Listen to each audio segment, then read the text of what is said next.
Greetings, Cybertruckers and citizens of the internet. This is ReNDoG coming at you from the freaking awesome game that is Euro Truck Simulator 2.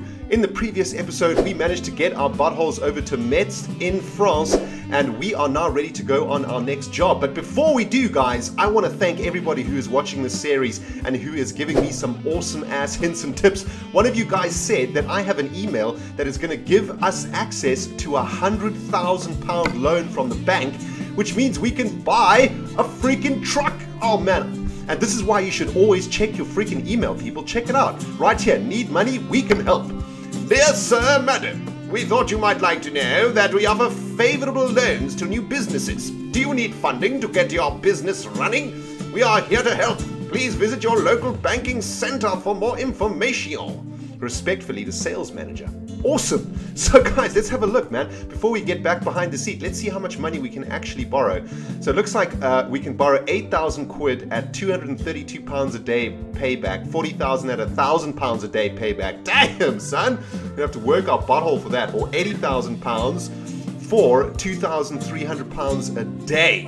Damn, son. Well, we know that the beginner truck is about 70,000, right? So we pretty much have to go for the 80 grand option, I think. 2 grand a day is pretty intense though. That means we have to be working our buttholes off to pay this thing off, and we have to stop getting fines or we're never going to be able to pay back our loan.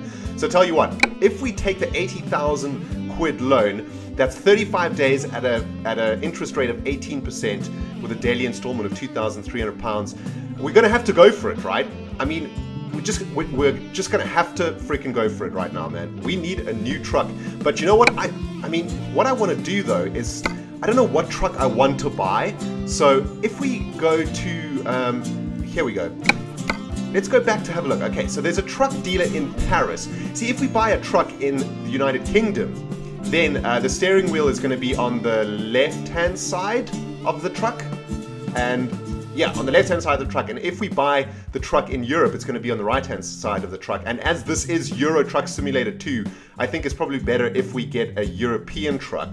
So there's a European truck available in Stuttgart and in Paris. But you know what? I'm a fan of German engineering. You know what I'm saying, guys? I'm a Volkswagen man through and through. The only cars I've ever owned, ever loved are Volkswagen. So let's get our buttholes over to Stuttgart if we can. I think what we're going to do, we've got 7 grand, right? Let's see if perhaps, just by some magical chance... Oh, there's more dealerships. Okay, so Majestics and all of these other dealerships are in Germany, so we definitely want to get over to Stuttgart. Let's have a look in the job market if there's a job that can take us to Stuttgart. This could be our last hire job before we buy our own truck, but I don't know if there is one that's going to take us all the way there. Let's have a look. Price, can we sort by place? Destination? Amsterdam, that would be pretty sweet to go to Amsterdam actually. But let's have a look. Strasbourg. Where is Strasbourg?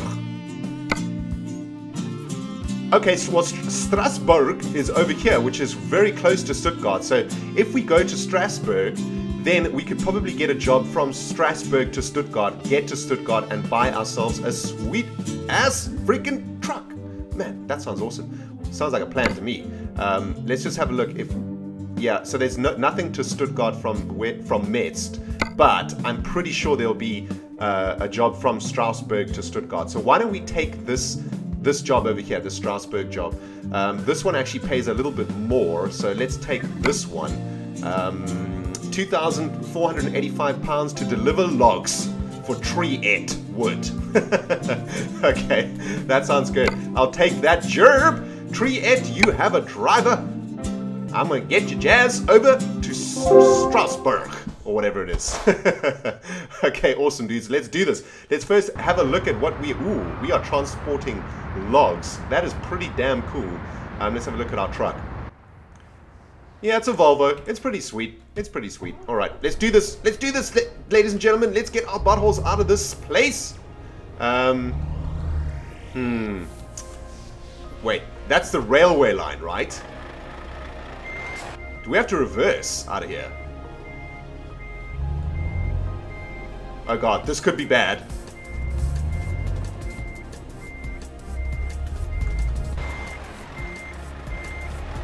I'm scraping along the wall there. How do we get out of here, man?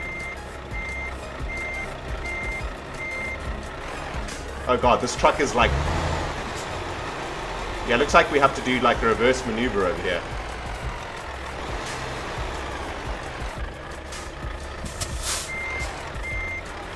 No, other way! Oh god. We're starting this episode with some terrible freaking driving. My apologies, Cyberdogs. No! Okay, this is bad.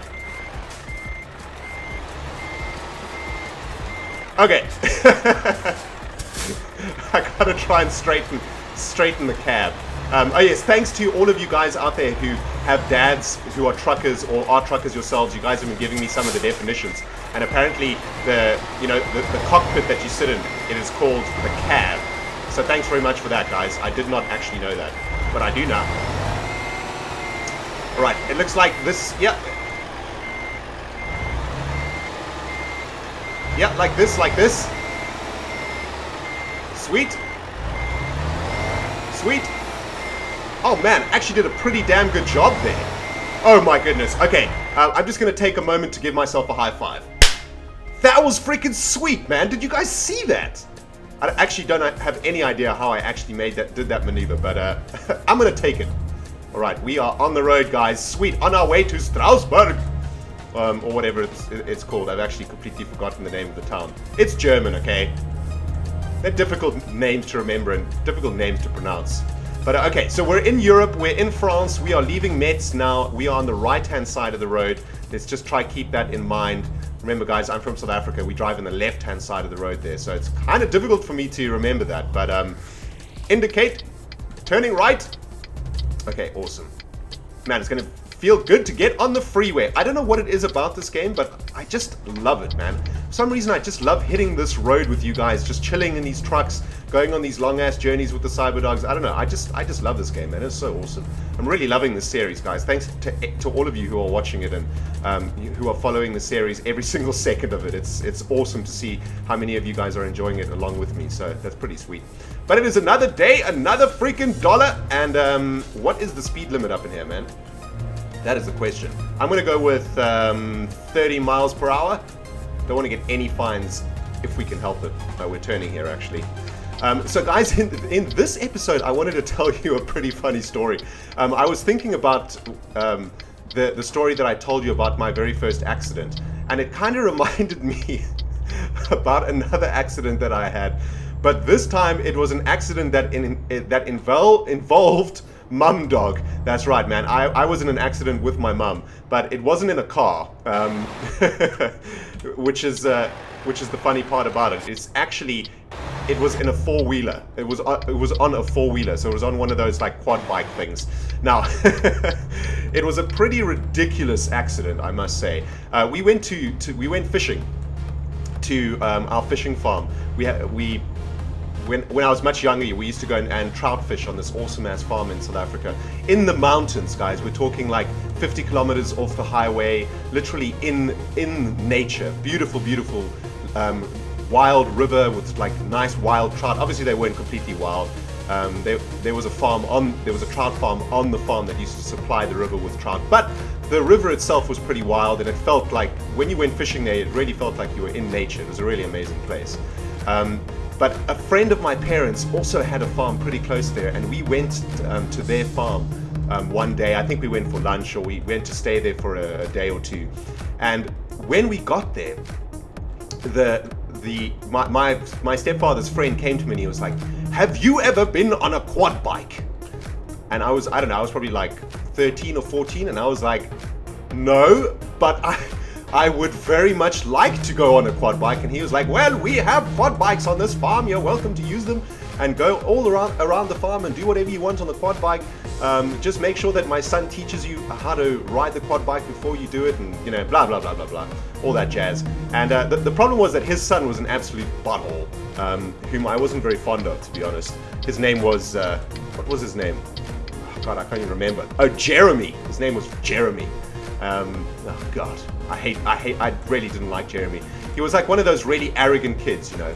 he knew that he was really rich and he had a quad bike, and his father said to him, okay, take ReNDoG to your quad bike, because my real name is ReNDoG, guys. But take ReNDoG to your quad bike and show him how it works. And we went to the quad bike, and this fat bastard Jeremy was just so mean about it. He was like, this is mine, you're not allowed to touch it for more than 10 minutes. You know, just being like a complete, like, arrogant rich kid, man. Oh god, I hated it. Anyway, he eventually taught me how to change the gears and how to use the quad bike and everything. And he allowed me, oh thanks Jeremy for your freaking kindness, you butthole. He allowed me to drive the quad bike around the parking lot or whatever. The farm had quite a large drive-in area. And I was like, oh thanks for that, Jeremy. You're so awesome, man. I'll just drive this thing in a circle, thanks. Anyway, we went back inside for lunch, and Jeremy's dad asked me how the quad bike experience was. And so I told him the truth. I was like, well, I've only gone around the yard, dude. You know, I haven't really been able to put, you know, push this sucker to its limits and take it to the max. And he was like, well, you know, he was quite upset with his son actually for not letting me, you know, take the quad bike on the dirt roads around the farm. So he said to me at the table, he was like, well, I tell you what, after lunch, you take the quad bike with your mum, and I will take my quad bike with Jeremy, and we'll go on a little drive on the farm. Oops. Turned up the windscreen wipers. Oh god! There we go. So after lunch we did it, and I think that him and my mum probably had a little bit to drink. You know, parents, you know, they have a bottle of wine, they're on holiday, they had a bottle of wine at lunch. We had a delicious lunch, it was probably lamb or something like that.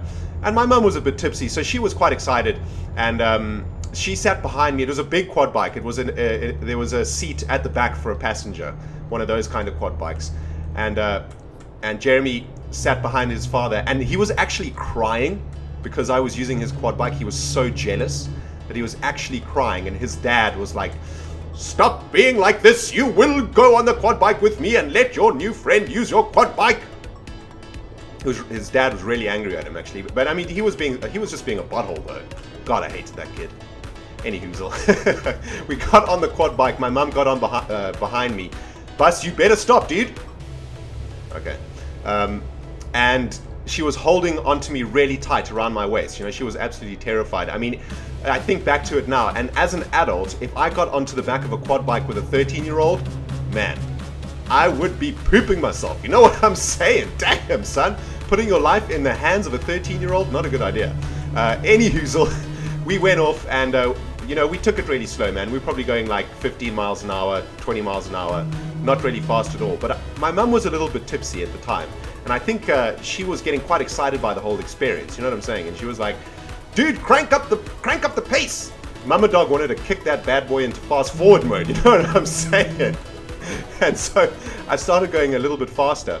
And I don't know how many of you guys have been on quad bikes, but the more speed you get, they kind of start to lift off the surface a bit, especially if you're driving on dirt roads and the surface is really loose. And we came around a bend, and the road had been relaid with cobblestone basically, and it was really loose, like gravel type material. And as we hit that material, basically, ooh, is there an accident or something up front there? Alright, we'll just slow down. As we hit that material, the quad bike literally just started skidding as if it was aquaplaning, as if I had hit a puddle of water or something, and I lost complete control of the steering. I remember moving the steering wheel, I mean the crossbars, back and forth, and it just wasn't turning at all. And I remember life just going into slow motion at that moment, and instead of going around the corner that we were driving around, we just went straight over the edge of the road. And I remember so clearly going over that edge, basically kind of ramping, and I remember my mum squeezing my chest so tight that I thought that my heart was going to explode. Obviously she was terrified. We were basically ramping off into a forest basically, and we literally ramped off this edge down into like a pine forest area. And as the front wheels landed, oh my bad, as the front wheels landed, I managed to get traction again, and I managed to control it, and I hit the brakes. But because we were going, I'm just hitting my indicators like a complete noob. But because we were going downhill, we had super momentum. You know, those quad bikes are heavy, man. They are big. And me and my mama had just had lunch, you know, we were full also, so man, there was a lot of freaking momentum going on up in that jazz. And we just kept on going straight, even though I was pulling the brakes, nothing was happening.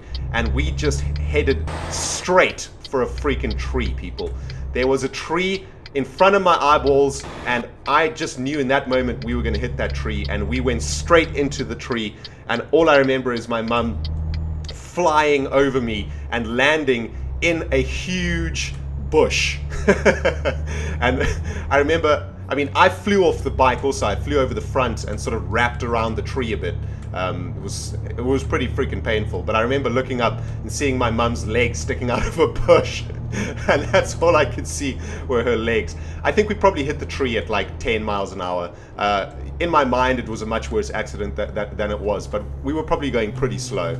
But that quad bike had massive bars in the front of it, so it actually survived, and it wasn't damaged at all. But damn, was my mama angry, man. Damn, MamaDog was not freaking happy with me. And it took a really long time for her to trust me driving anything after that incident. I actually used to change the gears for my mum when she used to drive.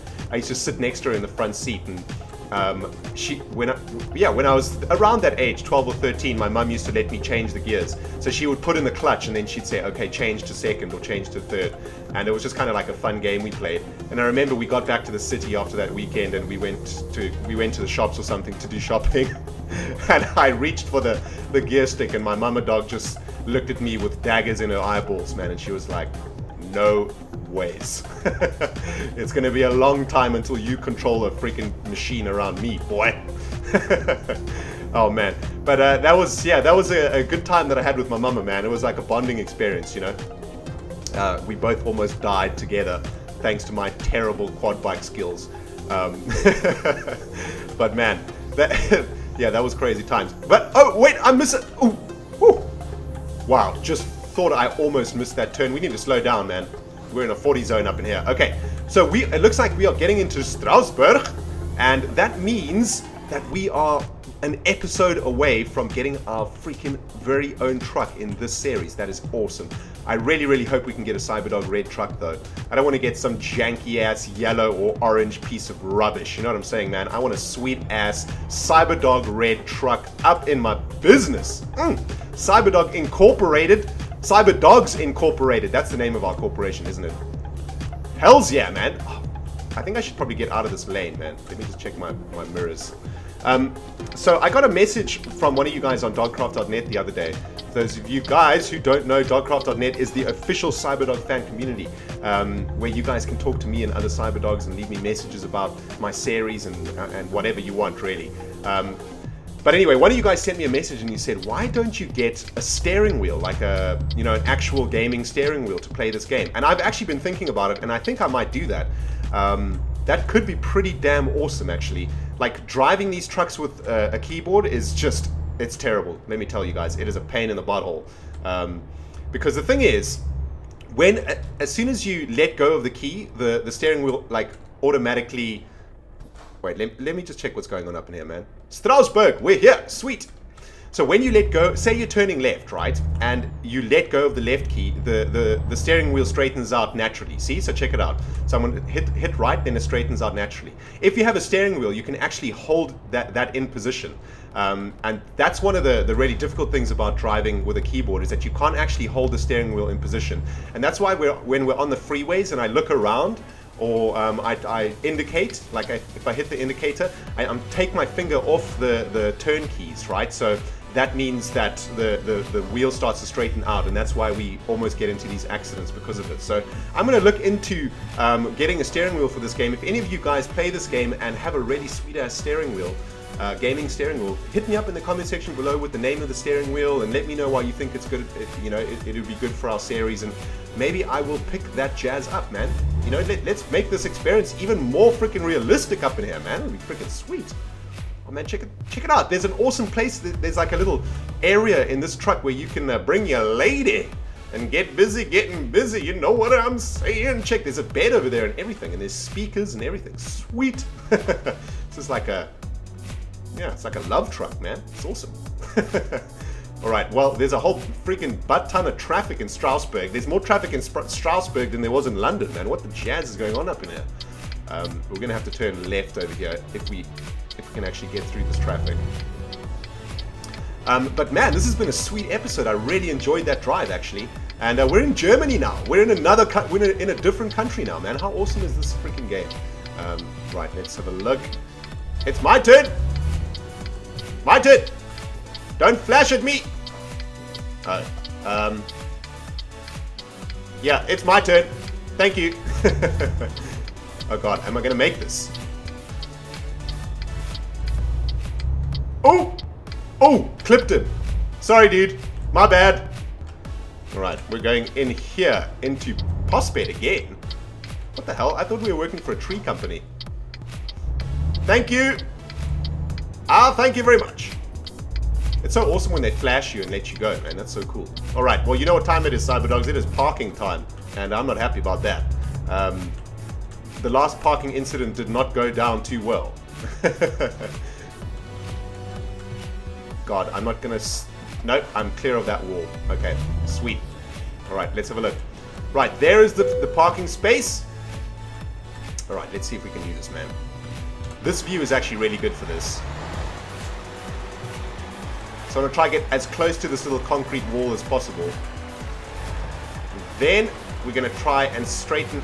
Let's get the cab straightened out as fast as we can.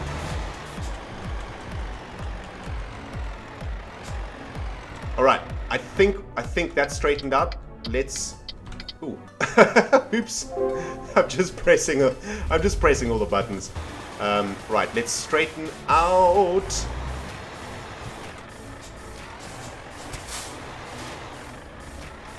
Okay, I think we're totally straight over here. So it's gonna be the first time we actually do this first time. That would be epic. Oh my god, I think I'm gonna do this first time. Is this real?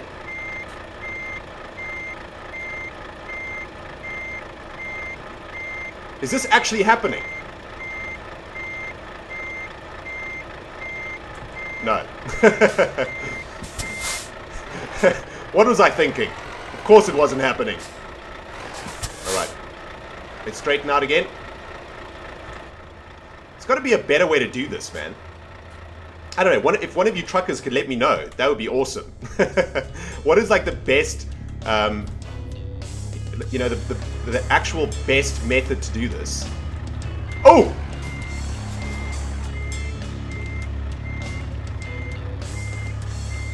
Nice and slowly does it. Slowly does it. And straighten the cab out. Straighten the cab out. There we go. There we go. Nice. No, no. No, cab.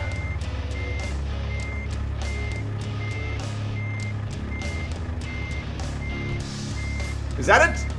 Oh god. Man, what the heck happened there? I'm sure I had it.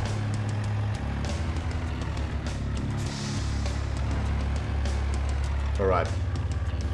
Let's try this one more time, right? Kick the sucker into reverse. If you just tap reverse, it goes into this like really slow reverse, which is awesome. Let's just make sure the wheel is straight though. There we go. There we go. Okay, we've done it. We're going to automatically back in here. And this should definitely be it. I'm not totally in the lines there though, but come on. Come on, game. Yes? No? Yes! Sweet! T! Oh man, that was epic. Alright, there we go, guys. We've got an excellent for that. We got 2,400 pounds. That is awesome. We got we're still level 2, but we got a whole bunch of experience points there. That is excellent. And in the next episode, guys, we're going to try and get a job from Strasbourg to Stuttgart, where we are going to be able to buy our very first freaking truck. Thank you so much for watching this episode, CyberDogs. Cannot wait to see you in the next one. If you enjoyed it, hit the like button. If you haven't subscribed yet, hit the subscribe button. You know the freaking deal. Guys, this has been ReNDoG playing Euro Truck Simulator 2. We'll see you in the next episode. Goodbye, everybody!